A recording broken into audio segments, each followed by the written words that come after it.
एक गांव में एक गरीब किसान रहता था। वह बहुत ही ईमानदार और मेहनती आदमी था। वह अपने छोटे से खेत में काम करता और बहुत ही खुश रहता था।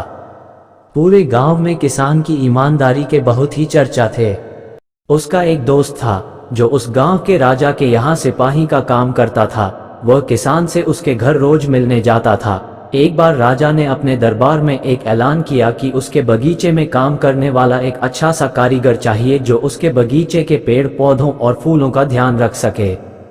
राजा का यह ऐलान सुनकर किसान के दोस्त सिपाही ने सोचा कि यही मौका है कि किसान से मित्रता निभाने की, मैं उसे यहाँ बगीचे में काम पर लगवा दूंगा। उसका व मेरा साथ भी रहेगा एवं किसान का भला भी हो जाएगा।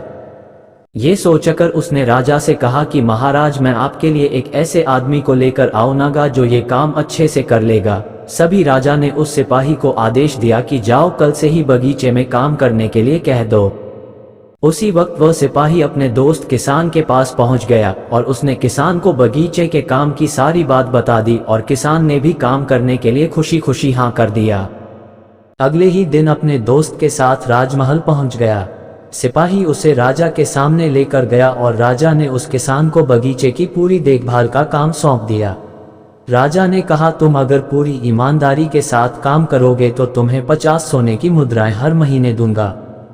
किसान खुशी खुशी बगीचे में काम करने के लिए हाँ कर देता है और वह उसी वक्त बगीचे में काम करने लगा। किसान बगीचे में बहुत दिल लगाकर काम करता था।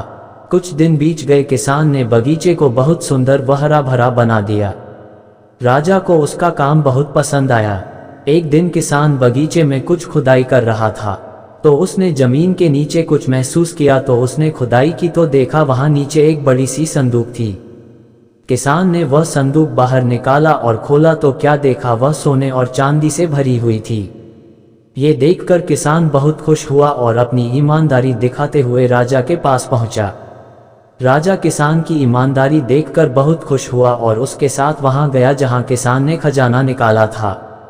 राजा ने देखा तो कहा, यह खजाना तो हमारे पुरखों का है, हम कई वर्षों से इसे खोज रहे थे। खजाना देख राजा बहुत ही खुश हो जाता है। राजा अगले दिन किसान को पूछता है, तुम्हें क्या इनाम चाहिए? किसान बोला, मालिक मुझे कुछ नहीं चाहिए, मेरे पास जो भी है मैं उसी में खुश हूँ। राजा उसकी इतनी अच्छी बात सुनकर और खुश हो गया और उसने किसान को अपना मंत्री बनाने का फैसला किया। किसान ने राजा की बात मान ली और मंत्री बन गया।